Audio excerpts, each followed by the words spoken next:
রাসূলুল্লাহ সাল্লাল্লাহু আলাইহি ওয়াসাল্লাম বলেন, আমার উম্মতের সকল পাপীকে আল্লাহ মাফ করে দিবেন বলে আমি নবী আশা রাখি, তবে তাদেরকে মাফ করবে না যারা গুনাহ বলে বেড়ায়, প্রকাশ করে বেড়ায়। বলেন নাউজুবিল্লাহ।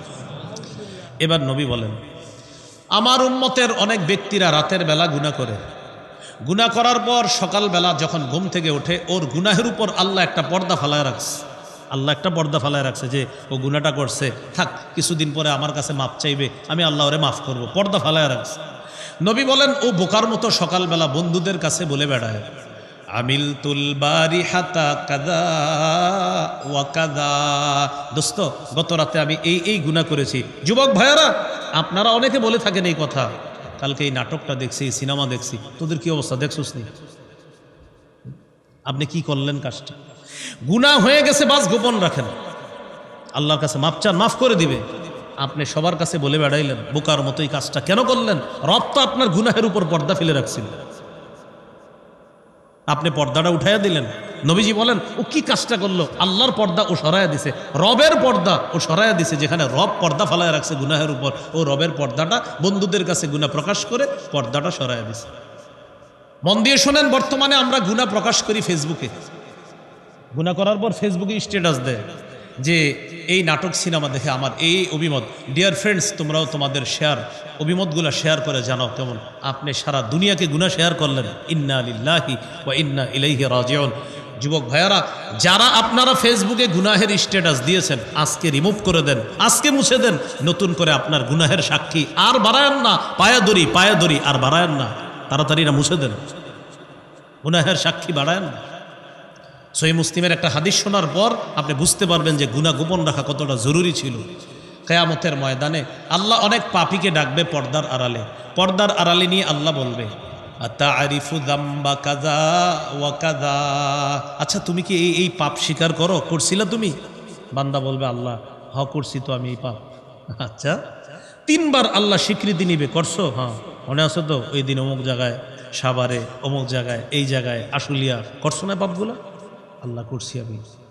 ও আচ্ছা, তাহলে এই পরিমাণ পাপ করছো, কি করা দরকার তোমাকে? পর্দার আড়ালে।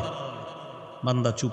আল্লাহ বলবে, ঠিক আছে, কিছু কিছু ভালো কাজও আছে তোমার, আমি ওগুলার প্রতি খুব খুশি, যাও, কাউরে বলা দরকার নাই, পর্দার বাহিরে, পর্দার আড়ালেই গুনাহগুলা আমি আড়াল করেই রাখলাম, ডান হাতে আমল নামা দিয়ে দিল। আপনি দুনিয়াতে প্রকাশ করে দিলেন, রব তো পর্দা ফেলে রাখছে। এ হলো আজকের 5 নাম্বার শিক্ষা। গুনাহ হয়ে গেলে সবার কাছে বলে বেড়াবো না। হ্যাঁ, ওই যে বললাম, প্রয়োজনে আত্মশুদ্ধির জন্য কোনো আল্লাহওয়ালা বুজুর্গের কাছে বলা যাবে, হুজুর আমি এই পাপটা ছাড়তে পারতেছি না, আমি কি করব? আল্লাহওয়ালা বুজুর্গের কাছে এটা বললে সমস্যা হবে না, তো সবার কাছে বলে বেড়াইলে সমস্যা হয়ে যাবে। এইগুলো আজকের 5 নাম্বার কথা। 6 নাম্বার, এটাও বলি একসাথে, বলেন, আজকে থেকে যে কোনো পাপ পাহাড়ের মতো মনে করব। বলেন, ইমানদার যে কোনো পাপ পাহাড়ের মতো মনে করে, পাপাচার যে কোনো পাপ মাছির মতো মনে করে। সবাই এদিকে তাকান, দেখেন, এক ব্যক্তির জোহরের নামাজ ছুটে গেছে, আরেক ব্যক্তিরও জোহরের নামাজ ছুটে গেছে। কয়জন হইল? 2 জন। এই 2 জনের একজন হলো ওই ব্যক্তি যার গত 20 বছর কোনো নামাজ ছুটে নাই, আজকে হঠাৎ জোহর কাজা হয়ে গেছে। সারাদিন তার খুব পেরেশানি, চেহারাটা কালো হয়ে গেছে, মানুষ ভাবতেছে ও মনে হয় 2-3 কোটি টাকা হারাইছে। ওলামায়ে কেরামও পেরেশান, ইমাম সাহেবও পেরেশান তার চেহারা দিকে। ভাই কি হয়েছে আপনার? বলেন না, বলে না কিচ্ছু। হঠাৎ ইমাম সাহেব ভালো করে ধরছে, আরে কি হয়েছে বলেন? চোখের পানি ছেড়ে দিছে, হুজুর গত 20 বছর আমার নামাজ ছুটে নাই, আজকে জোহরের নামাজ আমার কাজা হয়ে গেছে। এই হলো ইমানদারের হালাত। আরেকজন পাপাচার, তার অবস্থা হলো এই, তারে জিজ্ঞাসা করছেন, তুমি জোহর বললা না? পড়ি নাই। কি হয়েছে? কালকে পড়বো। কালকেও পড়ে নাই, কি বললা না? পড়ি নাই, কালকে পড়বো। এইভাবে সে কোনো নামাজই পড়ে না।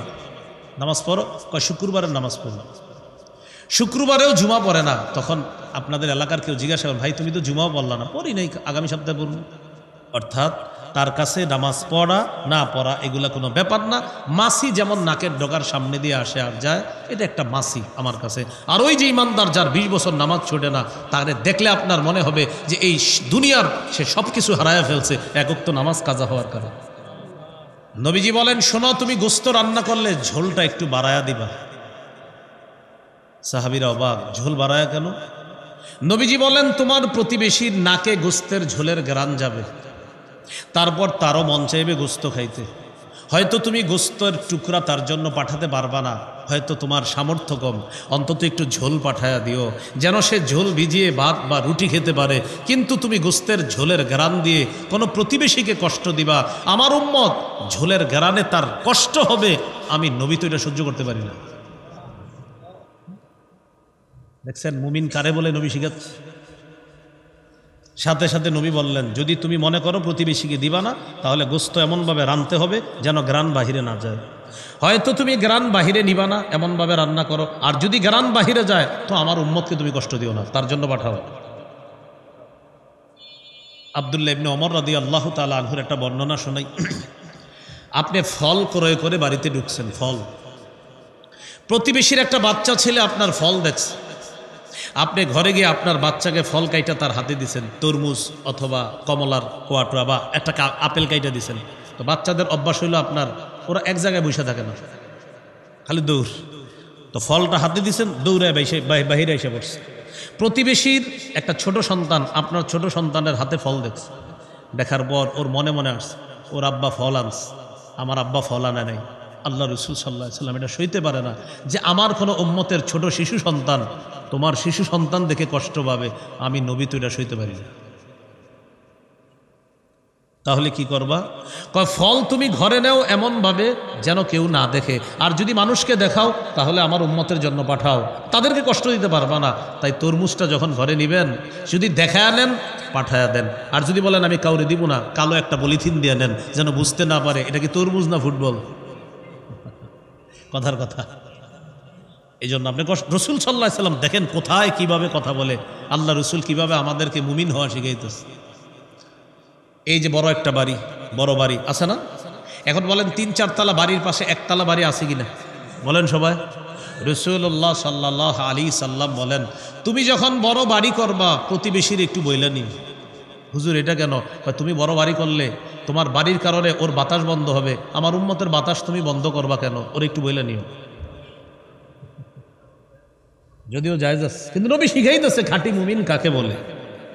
তুমি বড় বাড়ি করবা, পাশের জন্য একটু বইলে নিও, তুমি জায়েজ আছে তুমি বড় বাড়ি করো, তো একটু বলো ভাইজান আমি তো একটা বাড়ি করব, আমার 2-3টা ছেলে, বড় বাড়ি করতে হবে, আমার আর জায়গা নাই, আপনি একটু খুশি মনে আমার অনুমতি দেন।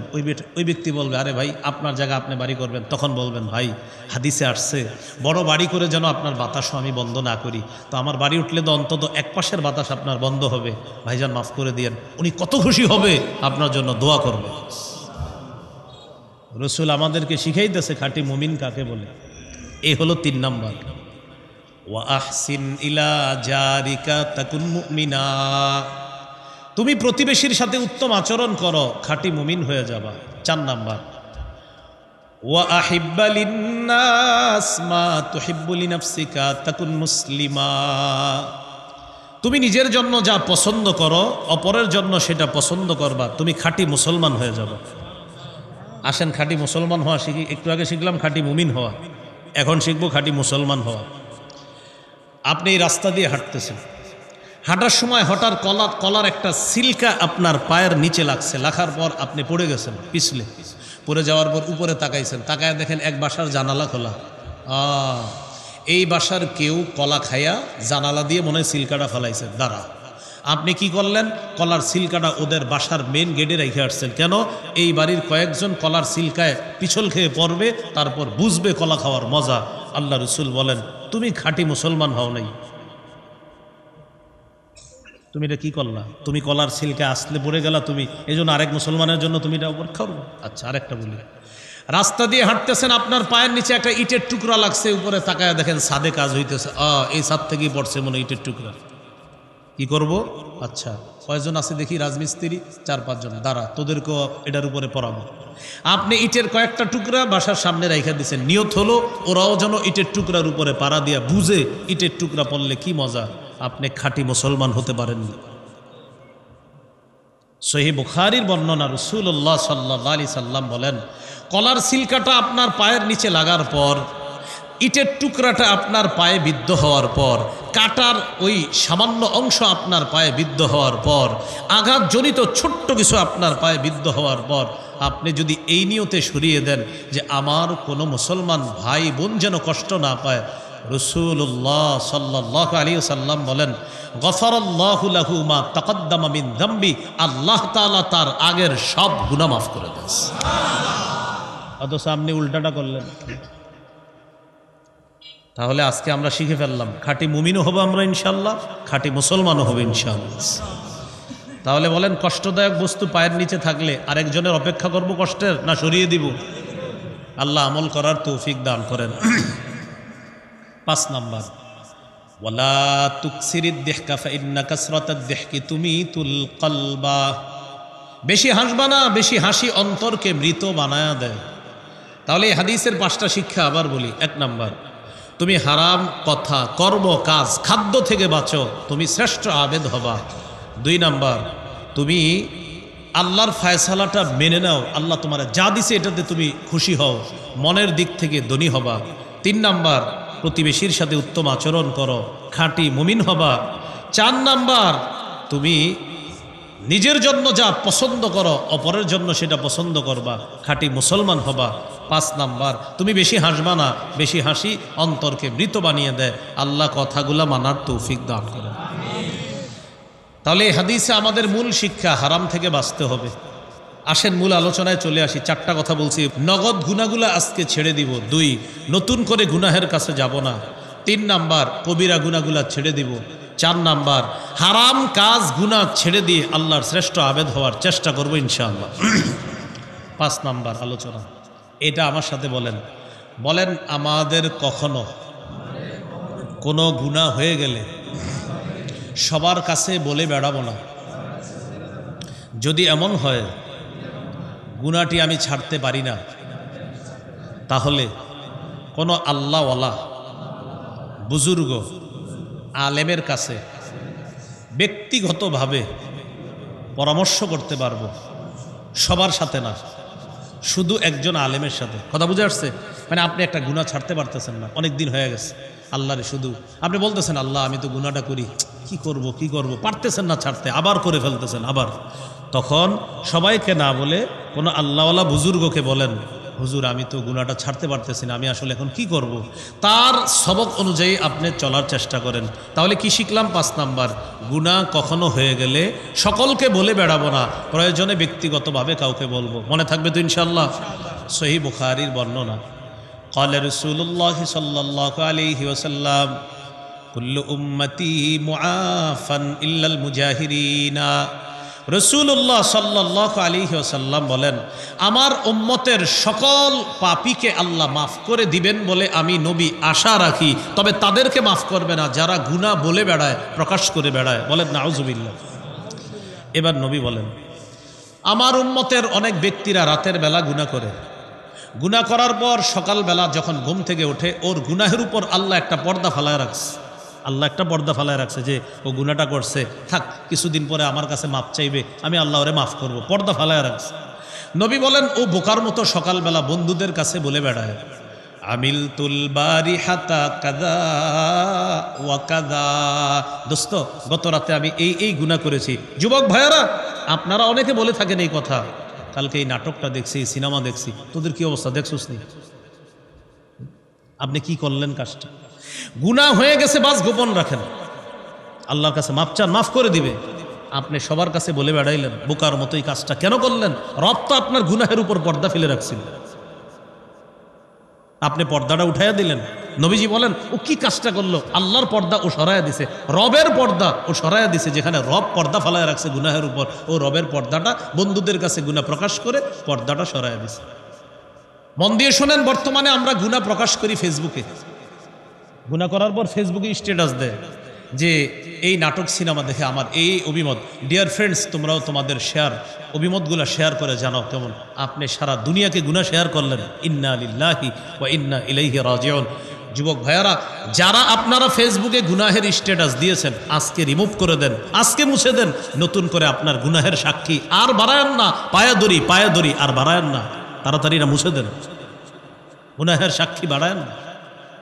সহিহ মুসলিমের একটা হাদিস শোনার পর আপনি বুঝতে পারবেন যে গুনাহ গোপন রাখা কতটা জরুরি ছিল। কিয়ামতের ময়দানে আল্লাহ অনেক পাপীকে ডাকবে পর্দার আড়ালে। পর্দার আড়ালে নিয়ে আল্লাহ বলবে, আতারিফু যামবা কাযা ওয়া কাযা, আচ্ছা তুমি কি এই পাপ স্বীকার করো, করছিলা তুমি? বান্দা বলবে, আল্লাহ করছি তো আমি এই পাপ। আচ্ছা, 3 বার আল্লাহ স্বীকৃতি নিবে, করছো? হ্যাঁ। মনে আছে তো ওই দিন অমুক জায়গায় সাভারে, অমুক জায়গায়, এই জায়গায় আশুলিয়া, করছো না পাপগুলা? আল্লাহ করছি আমি। ও আচ্ছা, তাহলে এই পরিমাণ পাপ করছো, কি করা দরকার তোমাকে? পর্দার আড়ালে। বান্দা চুপ। আল্লাহ বলবে, ঠিক আছে, কিছু কিছু ভালো কাজও আছে তোমার, আমি ওগুলার প্রতি খুব খুশি, যাও, কাউরে বলা দরকার নাই পর্দার বাহিরে, পর্দার আড়ালেই গুনাহগুলা আমি আড়াল করেই রাখলাম, ডান হাতে আমল নামা দিয়ে দিল। আপনি দুনিয়াতেই প্রকাশ করে দিলেন, রব তো পর্দা ফেলে রাখছে। এই হলো আজকের 5 নাম্বার শিক্ষা। গুনাহ হয়ে গেলে সবার কাছে বলে বেড়াবো না। হ্যাঁ, ওই যে বললাম, প্রয়োজনে আত্মশুদ্ধির জন্য কোনো আল্লাহওয়ালা বুজুর্গের কাছে বলা যাবে, হুজুর আমি এই পাপটা ছাড়তে পারতেছি না, আমি কি করব? আল্লাহওয়ালা বুজুর্গের কাছে এটা বললে সমস্যা হবে না, তো সবার কাছে বলে বেড়াইলে সমস্যা হয়ে যাবে। এইগুলো আজকের 5 নাম্বার কথা। 6 নাম্বার, এটাও বলি একসাথে, বলেন, আজকে থেকে যে কোনো পাপ পাহাড়ের মতো মনে করব। বলেন, ইমানদার যে কোনো পাপ পাহাড়ের মতো মনে করে, পাপাচার যে কোনো পাপ মাছির মতো মনে করে। সবাই এদিকে তাকান, দেখেন, এক ব্যক্তির জোহরের নামাজ ছুটে গেছে, আরেক ব্যক্তিরও জোহরের নামাজ ছুটে গেছে। কয়জন হইল? 2 জন। এই 2 জনের একজন হলো ওই ব্যক্তি যার গত 20 বছর কোনো নামাজ ছুটে নাই, আজকে হঠাৎ জোহর কাজা হয়ে গেছে। সারাদিন তার খুব পেরেশানি, চেহারাটা কালো হয়ে গেছে, মানুষ ভাবতেছে ও মনে হয় 2-3 কোটি টাকা হারাইছে। ওলামায়ে কেরামও পেরেশান, ইমাম সাহেবও পেরেশান তার চেহারা দিকে। ভাই কি হয়েছে আপনার? বলেন না। বলে না কিচ্ছু। হঠাৎ ইমাম সাহেব ভালো করে ধরছে, আরে কি হয়েছে বলেন? চোখের পানি ছেড়ে দিছে, হুজুর গত 20 বছর আমার নামাজ ছুটে নাই, আজকে জোহরের নামাজ আমার কাজা হয়ে গেছে। এই হলো ইমানদারের হালাত। আরেকজন পাপাচার, তার অবস্থা হলো এই, তারে জিজ্ঞাসা করছেন, তুমি জোহর বললা না? পড়ি নাই। কি হয়েছে? কালকে পড়ব। কালকেও পড়ে নাই। কি বললা না? পড়ি নাই, কালকে পড়ব। এইভাবে সে কোনো নামাজই পড়ে না। নামাজ পড়ো, শুক্রবারের নামাজ পড়ো।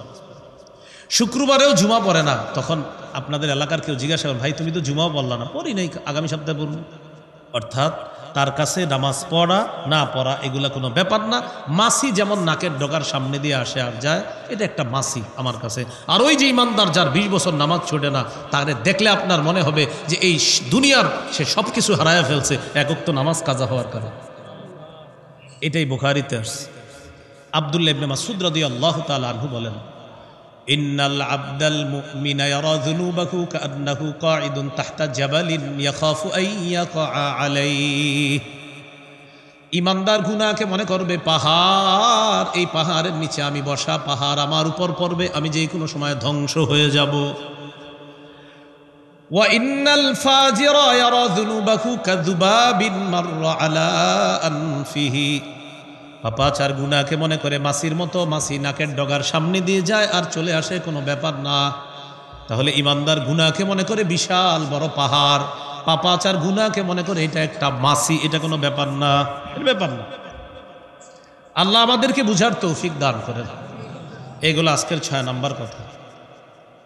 7 নাম্বার কথা, হাসান বসরি রহমতুল্লাহি আলাইহি বলেন, মা আবাদাল আবিদুনা বিশাইইন আফযালা মিন তারকি মা নাহাহুমুল্লাহু আন। আল্লাহর ওলি তার জীবনের শ্রেষ্ঠ যে ইবাদতটা করে সেটা হলো হারাম কাজ থেকে বেঁচে থাকা। এটা আল্লাহর ওলির জীবনের শ্রেষ্ঠ ইবাদত। মুহাম্মদুল্লাহ হাফিজি হুজুর রহমতুল্লাহি আলাইহি নাম শুনলে আমাদের অন্তরে আসে যে বিরাট বড় এক আল্লাহর ওলি। আব্দুল কাদের জিলানী নামটা শুনলে আমাদের দিলে আইসা পড়ে বড় পীর আব্দুল কাদের জিলানী। হাসান বসরি নামটা আমাদের মাথায় আসলেই মনে আইসা পড়ে যে এমন একজন মানুষ যিনি অলিকুল শিরোমণি একজন। প্রশ্ন হলো অলিদের জীবনের শ্রেষ্ঠ ইবাদত কি? আমার সাথে বলেন, বলেন গুনাহ না করা। বলেন সবাই, অলিদের জীবনের শ্রেষ্ঠ ইবাদত কি? এই জন্য আপনি হাফিজি হুজুর উনি এত বড় আল্লাহর ওলি, কোনো আলেমরে জিজ্ঞাসা করবেন, হুজুর হাফিজি হুজুর এত বড় আল্লাহর ওলি, ওনার বড় ইবাদত কি? আলেমরা বলবে না যে উনি বেশি তাহাজ্জুদ পড়তেন আর বেশি কোরআন পড়তেন, তাহাজ্জুদও পড়তেন, কোরআনও পড়তেন, বাকি এটা না বইলা আলেমরা বলবে হাফিজি হুজুর গুনাহ করতেন না, চোখটা সারাক্ষণ নিচে থাকতো, এটা বলবে। তাহলে বোঝা গেল কি আল্লাহর ওলিদের জীবনের শ্রেষ্ঠ ইবাদত গুনাহ না করা। বলেন, আল্লাহর ওলিদের জীবনের শ্রেষ্ঠ ইবাদত। এই হলো আজকের 60টা কথা জানলাম। আজকের আলোচনার প্রথম পার্ট এতটুকু। এবার আমি দ্বিতীয় পার্টে যাচ্ছি, একটু মন দেন, শেষ করে দিচ্ছি ইনশাআল্লাহ। প্রথম পার্টটা আমি আবার বলি। 1 নাম্বার, নগদ পাপগুলা ছেড়ে দিব ইনশাআল্লাহ। আজকে আমরা ছেড়ে দিয়েছি ইনশাআল্লাহ। দ্বিতীয় আলোচনা, নতুন করে আজকের পরে আমরা পাপের কাছেও যাব না ইনশাআল্লাহ। 3 নাম্বার, কবিরা গুনাহের মধ্যে যদি ডুবে থাকি এই মুহূর্তে আমরা এগুলা ছেড়ে দিব। 4 নাম্বার, হারাম থেকে বেঁচে শ্রেষ্ঠ আবেদ হওয়ার চেষ্টা আজকে থেকেই করব। 5 নাম্বার, আমরা যে বিষয়টা শিখলাম, কখনো কোনো গুনাহ হয়ে গেলে সবার কাছে বলে বেড়াবো না, প্রয়োজনে কোনো আল্লাহওয়ালার কাছে বলা যাবে। 6 নাম্বার, আজকে থেকে যে কোনো গুনাহকে আমরা মনে করব পাহাড়ের মতো, আর পাপাচার মনে করবে গুনাহ মাছির মতো। 7 নাম্বার, আমরা আজকে শিখলাম আল্লাহর ওলিদের জীবনের শ্রেষ্ঠ ইবাদত হলো গুনাহ না করা। এ হলো আজকের আলোচনার প্রথম পার্ট। দ্বিতীয় পার্ট, গুনাহ থেকে বাঁচার উপায়, এটা বেশি জরুরি আলোচনা। গুনাহ থেকে বাঁচার 12টা উপায় বলবো, 12টা শেষ, আলোচনাও শেষ হবে ইনশাআল্লাহ। 1 নাম্বার উপায়, অন্তরে আখেরাতের ফিকির তৈরি করা। অন্তরে আখেরাতের ফিকির তৈরি করা।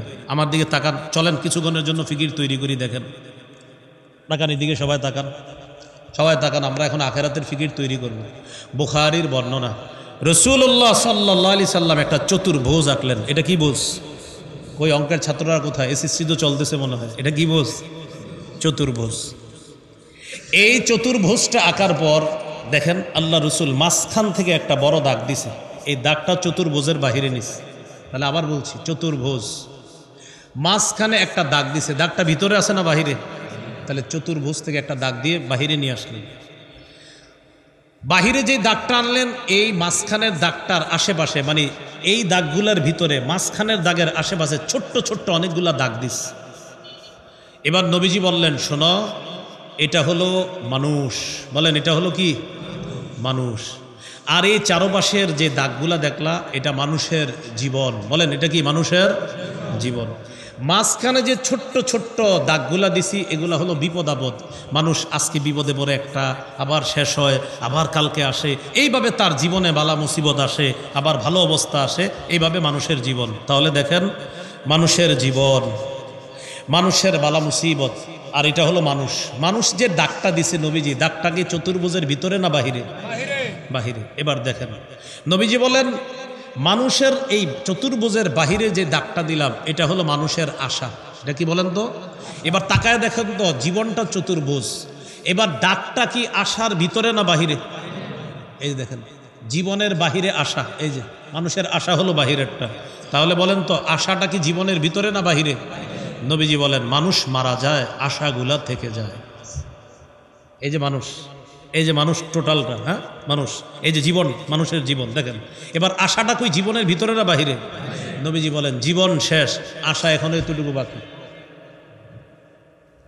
তাহলে রাসূল সাল্লাল্লাহু আলাইহি সাল্লাম বলেন যে মানুষ মারা যায়, আশাগুলা থেকে যায়। এবার সবাই তাকান আমার দিকে।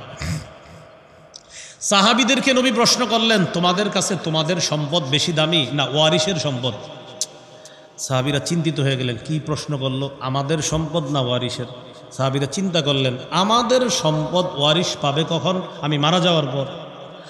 তাহলে আমি মারা যাওয়ার আগ পর্যন্ত তো ওয়ারিস আমার সম্পদ পাচ্ছে না, মিরাজ পাচ্ছে না। তার মানে আমাদের সম্পদই আমাদের কাছে বেশি প্রিয়। নবীজি বললেন, বুঝে শুনে বলতেছো তো, তোমাদের কাছে কোনটা দামি? সাহাবীরা বললেন, হুজুর, আমাদের সম্পদ আমাদের কাছে দামি ওয়ারিসের সম্পদের চেয়ে। নবীজি বললেন, তাহলে মন দিয়ে শোনো,